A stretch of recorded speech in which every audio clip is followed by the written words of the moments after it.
রূপপুর জঙ্গলের ঠিক একটু দূরে ছিল একটি বিরাট বড় শ্মশান। এই বনের সব পাখিরা তাই এই শ্মশানের কারণে বেশ ভয়ে ভয়ে বসবাস করত। দিনের আলোতেই যেখানে ভয়ঙ্কর সব ডাক, চিৎকার, চেঁচামেচি লেগেই থাকতো, আর রাতের আধারে রূপ হয়ে উঠত আরো বেশি থমথমে, নিশ্চুপ, নিস্তম্ভ। এরপর একদিন এক নবদম্পতি শহর থেকে গ্রামে পুজোর ছুটিতে বেড়াতে আসলো।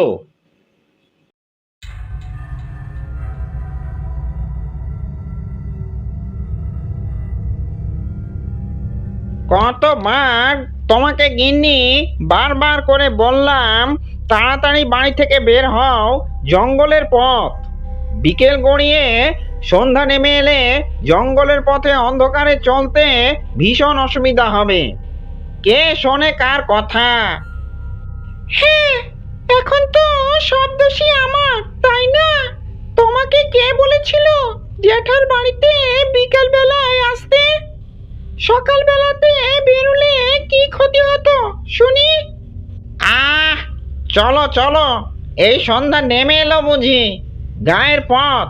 বেশ কত বছর পর যে গিন্নি এইবার পুজোর ছুটিতে বাড়ি যাচ্ছি।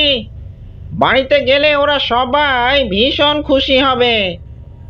রতন এইসব কথা বলতে বলতে গ্রামের শ্মশান ঘাটের ঠিক সামনে চলে আসলো। ঠিক সে সময় হা হা হা হা হা, হা হা হা হা হা। সূর্য ডুবেছে, চাঁদ উঠেছে, পেত্নীর আত্মারা জীবিত হয়েছে। কি দূরে কেমন যেন একটা পাখিদের গন্ধ নাকে ভেসে আসছে। যাই তো, যাই, একটু এগিয়ে দেখি কে এগুলো।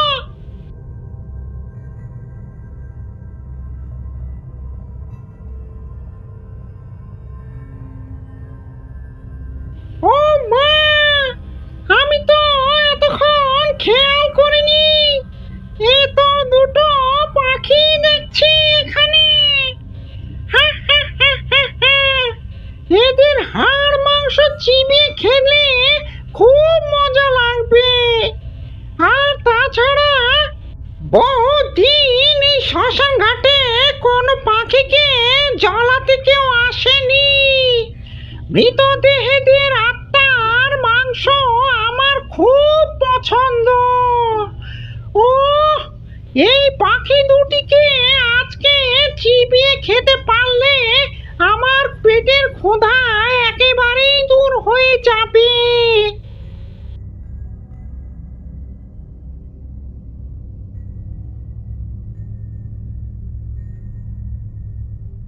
কি হলো গিন্নি, চুপ করে রইলে কেন? কোনো কথা বলছো না দেখছি। জ্যাঠার বাড়ি এই তো আর মাত্র সবেক্ষণ।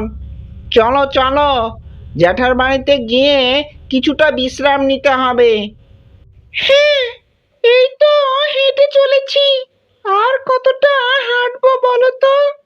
হাঁটতে হাঁটতে তো পা দুটো একেবারে অবশ হয়ে যাচ্ছে।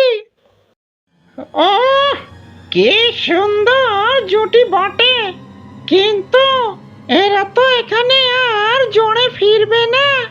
যাব তো আমি। পাখিদের কোলাহলে বৌমার রূপ ধরে আমি খুশি থাকবো। যাই, আগে বউটাকে ধরে ঘাড় মটকাই।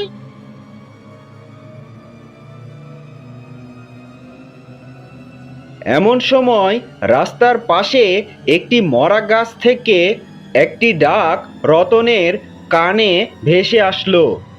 শোনো, শোনো হে অচেনা পাখিরা, আমাকে বাঁচাও।